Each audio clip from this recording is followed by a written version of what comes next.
आज Doubtnut app download करें। Doubtnut पर अपने सभी गणित, रसायन विज्ञान, भौतिक विज्ञान और जीव विज्ञान के डाउट्स का करो सफाया। बस प्रश्न की फोटो खींचो, एक ही प्रश्न को क्रॉप करो और तुरंत वीडियो सोल्यूशन पाओ। अभी डाउनलोड करें। यदि एक समचतुर्भुज के शीर्ष Z1, Z2, Z3, Z वर्त क्रम को प्रदर्शित करते हैं, तब इनमें से कौन सा विकल्प सही होगा ये हमें बताना है। तो चलो इसको देखते हैं। ऐसे जो प्रश्न होते हैं, ये प्रश्न हमें ज्यामिति के साथ में हल करने होते हैं। तो जरा देखते हैं कि इनको ज्यामिति के साथ में कैसे हल करेंगे। तो सबसे पहले हम लोग की ज्यामिति बनाते हैं। हमें सबसे पहले एक चतुर्भुज के लिए कहा गया है, तो हमें हम चतुर्भुज बना दें। तो ये आ गया आपका एक समचतुर्भुज। फिर इसके बाद में देखिए ध्यान से, आपको ये बोला गया है यहाँ पे कि इसके जो शीर्ष हैं ये दक्षिणावर्त क्रम के अंदर आपको दिए गए हैं। तो दक्षिणावर्त क्रम का मतलब हो गया ये आपके पास में घड़ी की दिशा के समान दिशा में। अर्थात कि अगर आपके पास में Z1 है तो ये शीर्ष आपका होगा Z2 होगा, ये शीर्ष आपका Z3 होगा और ये शीर्ष आपका Z4 होगा। इसके बाद में हम लोग ये कहते हैं, अगर मैं इसके जो है आपके पास में विकर्ण बनाना चाहूँ, तो विकर्ण देखिए जरा कौन कौन से आएंगे। दो विकर्ण आएंगे आपके इसमें। तो एक विकर्ण तो आपके पास में ये निकल के आएगा। ये जो दूसरा विकर्ण है, ये विकर्ण आपके पास में कुछ इस तरह से निकल के आया। तो ये आपके पास में Z1, ये दो विकर्ण के आ गए हैं। अब समचतुर्भुज के बारे में हम बात अच्छी से जानते हैं।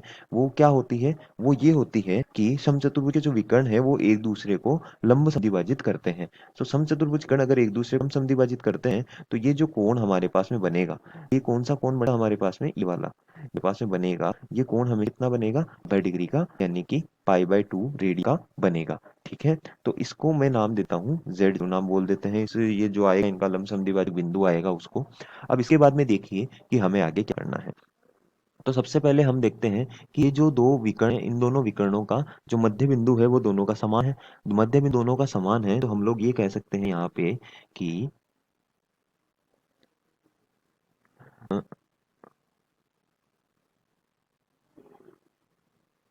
मध्य बिंदु Z1, Z3 बराबर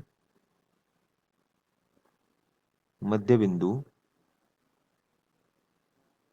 Z2, Z4।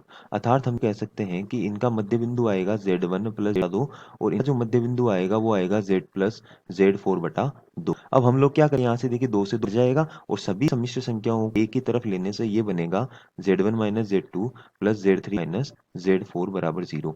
ये आपस में बनेगा। अर्थात हम लोग ये कह सकते हैं यहाँ पे कि ये जो है, ये हमारे पास में Z1 minus Z2 plus Z3 minus Z4 बराबर 0 आ गया। इससे हम लोग ये कहते हैं कि इसका पहला विकल्प तो बिल्कुल ही सही हो गया।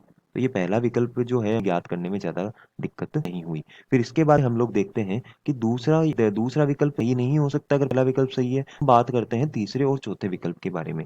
तो तीसरा और चौथा विकल्प है वो क्या कह रहा है, उसको जरा हम लोग थोड़ा सा विश्लेषण करते हैं।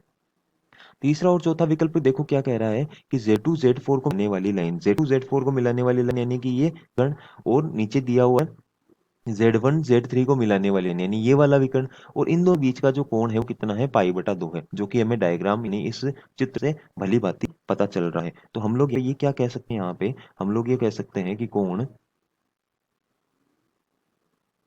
कोई भी दो विकर्णों के बीच, कोई भी दो रेखाओं के बीच में कोण अगर हमें निकालना होता है, हम लोग क्या करते हैं, उन दोनों रेखाओं को एक दूसरे में भाग देते हैं और फिर जो सम्मिश्र संख्या है उसका पूर्णांक ज्ञात कर लेते हैं। ये सूत्र हमें सबको पता है, तो इसी सूत्र का यूज करेंगे हम।